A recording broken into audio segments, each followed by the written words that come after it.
Hello guys! Bali, gumawa po ako ng DIY na kukupol para dito sa aking Hoya Heart na green. Hoya Cherry ay na green. Wala pa kasi akong variegated niyan. So green lang ang meron ako. Saka ang lalaki na niya guys, oh. Madali lang po palang magpropa niyan. Sa dahon, mabilis lang siyang mag-ugat. Kasi nakapag-propa na po ako ng dalawa niyan. Pinamigay ko na. So ang laki na niya, oh. Palaki na ng palaki yung dahon niya.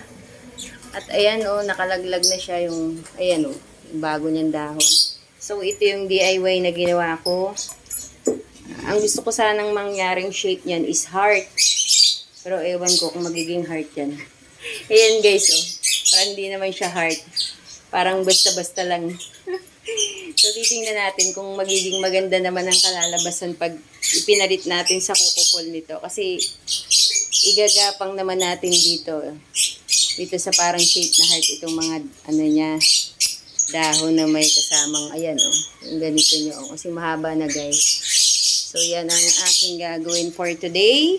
So tara, samahan nyo akong gawin natin yan, para naman mas maganda-ganda siyang tingnan. At para hindi rin nakakompress yung dahon niya guys, kasi oh, naiipit din kasi yung iba oh, like ito oh.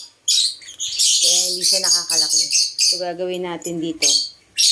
Kunyari heart, pero parang hindi naman siya heart. So tara, let's go!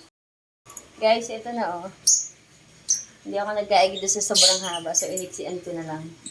So itong kinalabasan. Hindi naman talaga siya mukhang heart, pero hayaan na natin. Ayun oh, nag-start na ako guys oh. Nag-side ko na yung kabila. So itong kabila naman ang isa-side natin. Hindi ako expert, kaya okay lang kung anong kalabasan.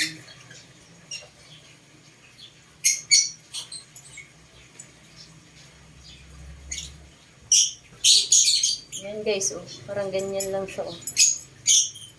Tapos ito rin. Sa kabilang side. Ayusin natin.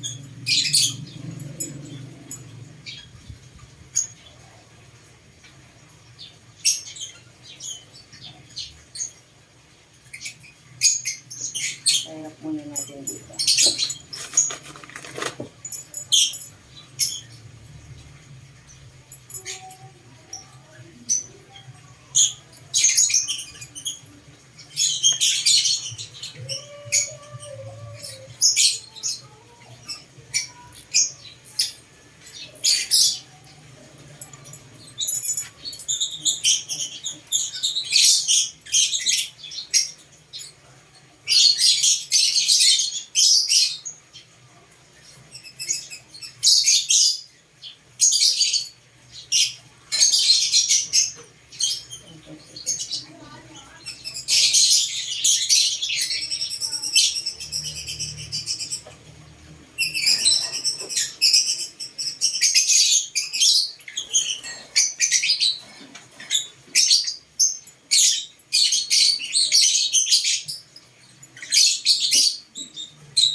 Ko guys kasi matalas to.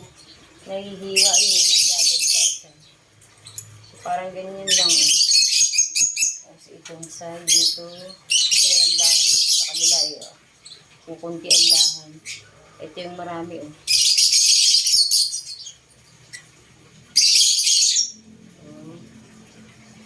Ganito natin siya.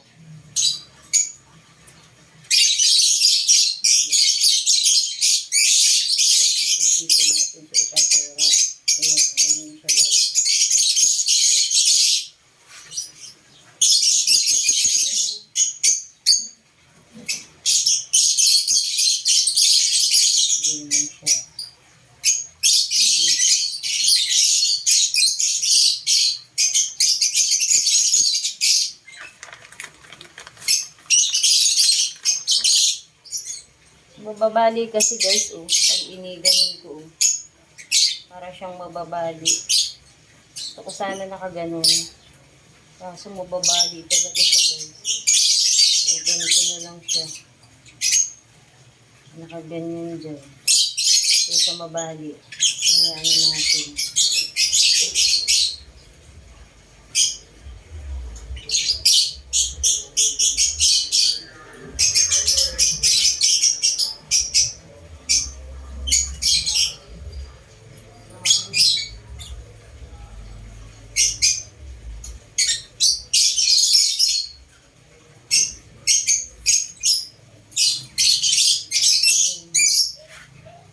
ito na siya guys, oh. Hindi siya mukhang heart, diba? Pero okay lang. Ganda na yung daya. Nakaganyan na lang siya. Ito, okay na to. Ganda na siya. Gugupitin lang natin yung mga sobrang tayra.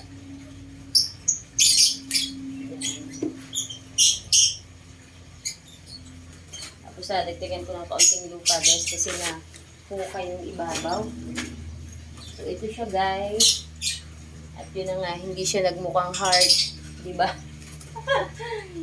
So okay lang. At least na ilagay natin. Ayan siya oh. Ganda. Ganda niya guys. Pasensya na po sa kalat. Nandito ako sa kabilang bahay sa may mga ibon namin. Ayun, laki guys oh. Sobrang laki oh. So ito siya. Ang ganda na niya. Ayan oh. Ang lalaki na ng ibang dahon niya guys. Ito ang laki oh. Ang ganda po ng variegated niyan. Wala pa lang ako, hindi pa lang ako nakakabili. Kasi nung time na pandemic, sobrang mahal po ng ganyan. Tapos napakabagal po niya talagang dumami. As in, maiinip po kayo para maparami yan. Hindi sila kagaya ng ibang halaman na mabilis. Mabagal po sila. Kaya nakakainip po magpalago ng ganyan. So, dadagdagan ko po ng lupa. Ayan o. Kasi nabawasan niya nung pagtanggal ko ng kukupulo. Yan, tatabunan ko yung kahoy. Yun nga, baka anayin. Ito yung lupa ko guys. Mataba yan.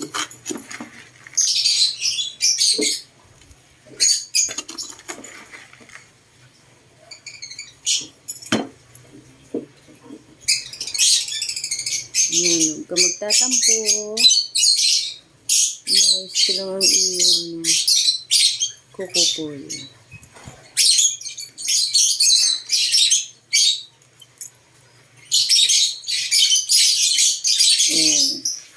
So, ayan na ang ating finished product na DIY na heart coco ball, pero hindi siya nagmukhang shape na heart. So, okay lang. At least na iba yung forma ng niya, oh.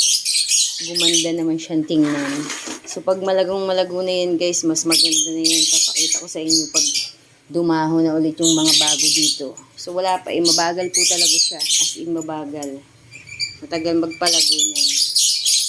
So guys, hanggang dito na lang ang aking pag-aayos ng kukupol ng aking Hoya Heart. Green Hoya Heart. Green Cherry Eye. Hoya po yan. Yan. Nandito na lang guys. Bye! Thank you for watching.